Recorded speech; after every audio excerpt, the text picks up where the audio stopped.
Hi, so this video is about the latest blog that I finally just posted.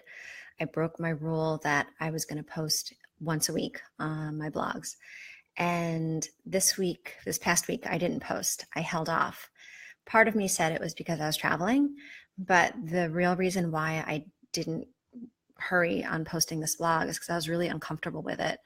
Um, it's about the Vegas shooting, and it's about how we get stuck on the why and wanting to know the why. And I really felt called to write on this because it's something I talk about in my book, and it's something that is prevalent in our personal lives. Like, we want to know why something happens when it's painful.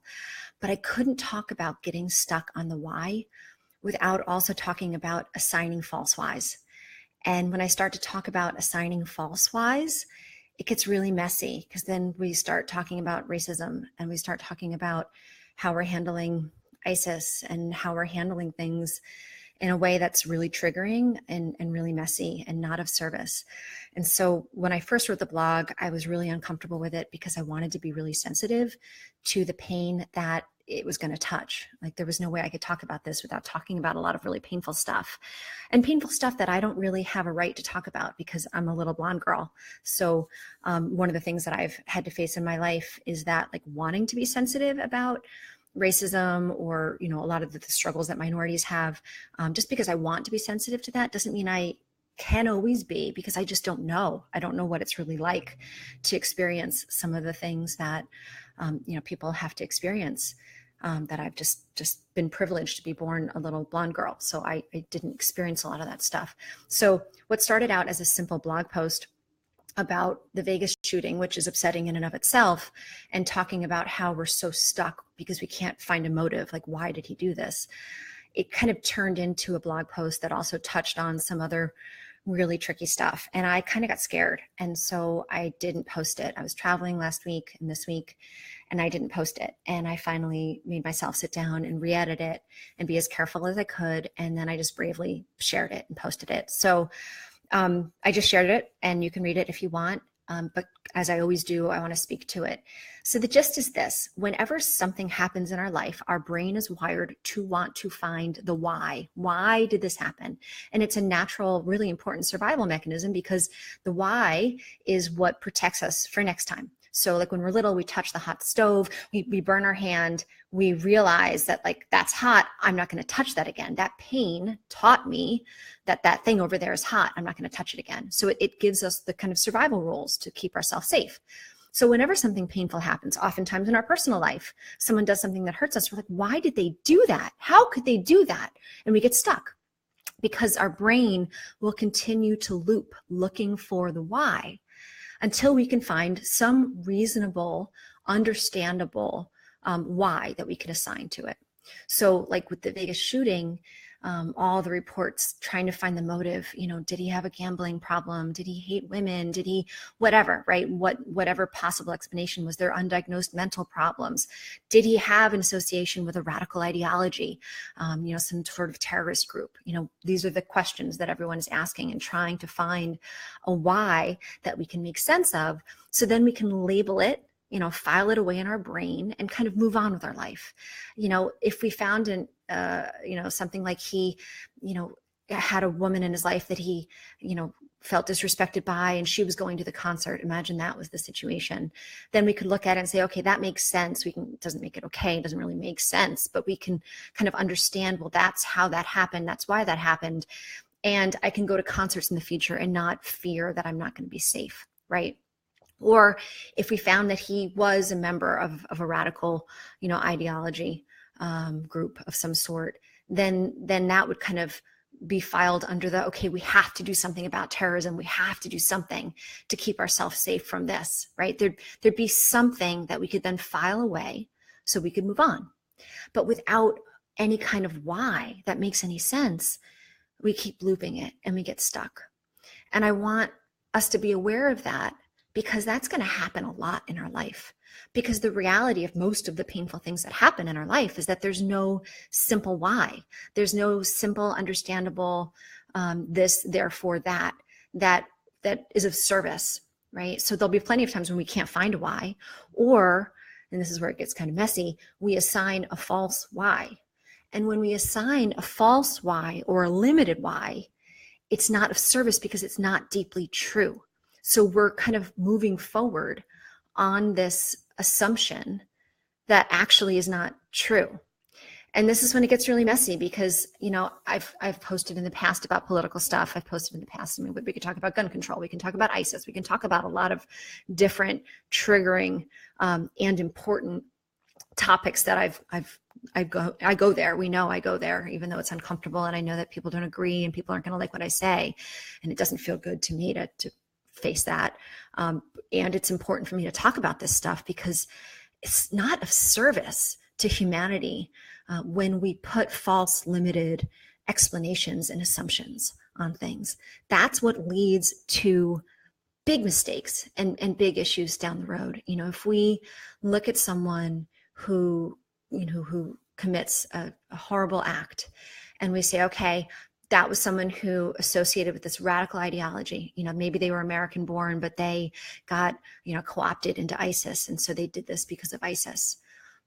If that's what we say, and that's where we stop, and we just say, okay, ISIS is bad and we need to root out ISIS, which I agree, ISIS is bad. And I agree, we need to root out ISIS.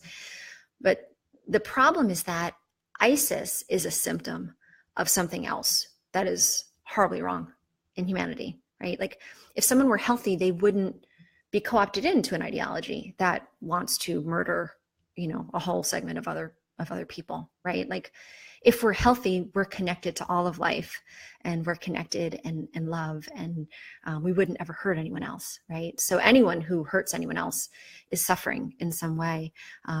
And that's why they're more susceptible and more vulnerable to join a group that has a radical ideology, because they're hurting, they're suffering. So if we just stop at, oh, it was ISIS, and so now we need to just kill ISIS and get rid of ISIS, we're missing a whole big part of the puzzle and part of the solution. And so this whole finding a motive and then stopping at a simple motive because that's enough for us, it makes sense and we can just kind of move on with our life, it's part of the problem. It's not part of the solution. The solution is to keep looking for deeper levels of information. Why would someone join ISIS? Why would someone feel the need to have a stockpile of automatic and semi-automatic weapons? Why would someone be that ill? So I look at those questions, why is someone that ill? What can we do to help people that are that ill? What can we do to avoid people becoming that ill in the first place? And then, yes, how do we keep the rest of us safe from people who are that ill? Because we're always going to have people in our society that are ill. There's always going to be people that unfortunately become ill, whether it's a mental issue, whether it's a spiritual issue, whatever physical issue. People are going to become ill and people are going to want to try to hurt other people. That's just a reality. So we have to accept that and we have to figure out what to do about that.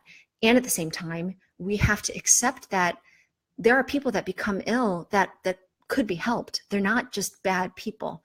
Whether some people are so pathologically ill that nothing could be done to help them, probably there are people like that need to just be kept away from society.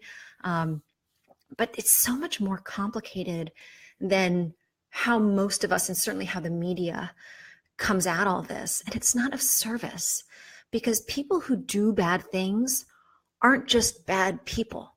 There's more to the story. There's more going on. And if we don't look at the deeper questions, we're not going to actually be getting to deeper solutions to any of this.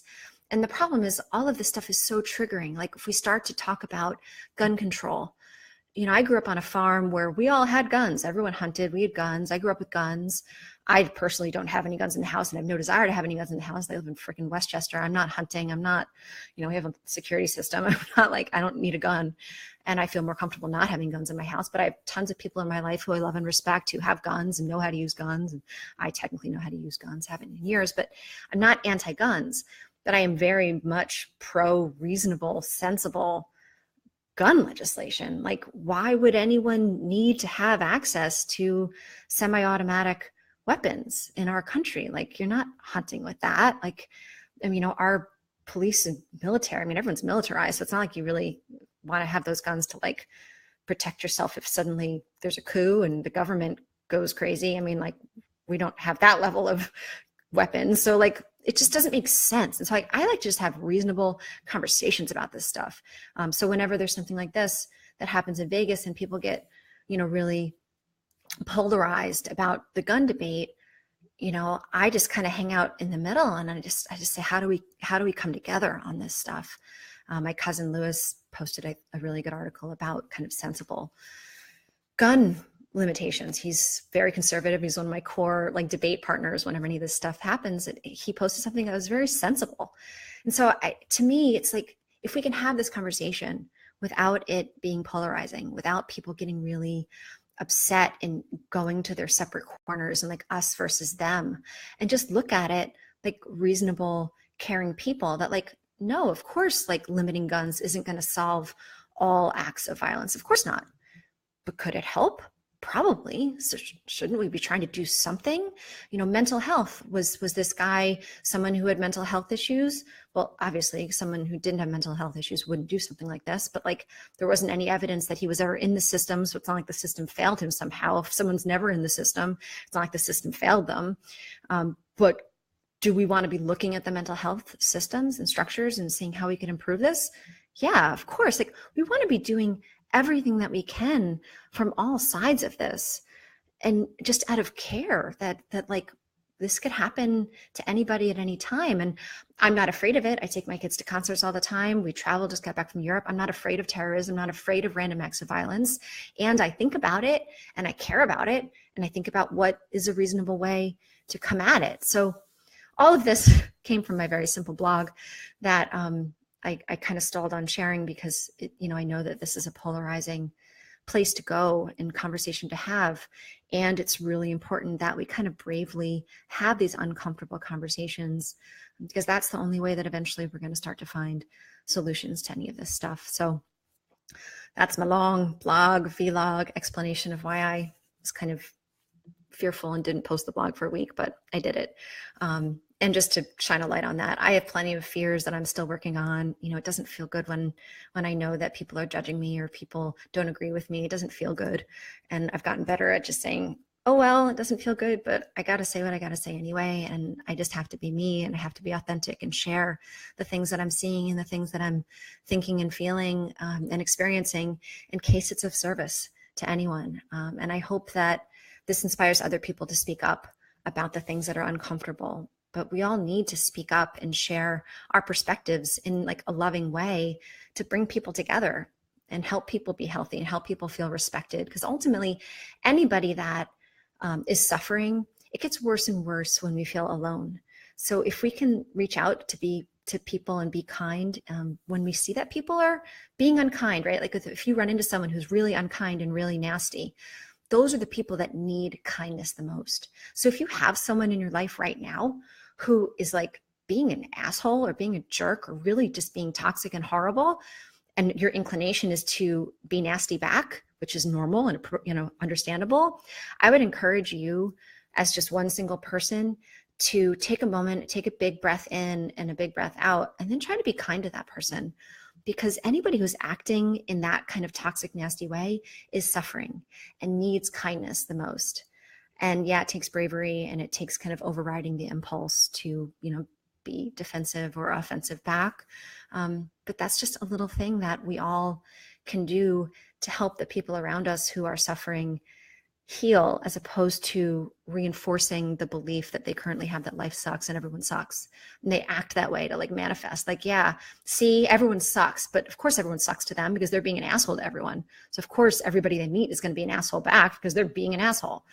But if those people that are being assholes because they think life sucks and everyone sucks and they can't trust anyone, there's no good people, if they run into someone that is kind to them, maybe it'll shift them a little bit and say, wait a minute, maybe everyone doesn't suck. That person just was nice. And you never know. So that was a whole nother tangent, but kindness, I'll end on that. And my blog is at goldevolution.com. And I'm currently recording my book, like my voice, like narrating it, which is kind of fun. So I'm going to share that soon too. And yeah, that's about it. just sending a whole lot of love and peace to everybody and holding space for the pain, because there's just way more stuff going on. It seems like every week there's another tragedy, natural disaster, the fires in California, the people that are losing their homes, their lives, the brave first responders that are fighting the fires. I mean, I'm just sending so much light and love to all the people that are facing all of this stuff, because it just seems to be like really heavy right now. So, all right, everybody, lots of love, peace. Sorry for the long rant, and thanks for listening. Later.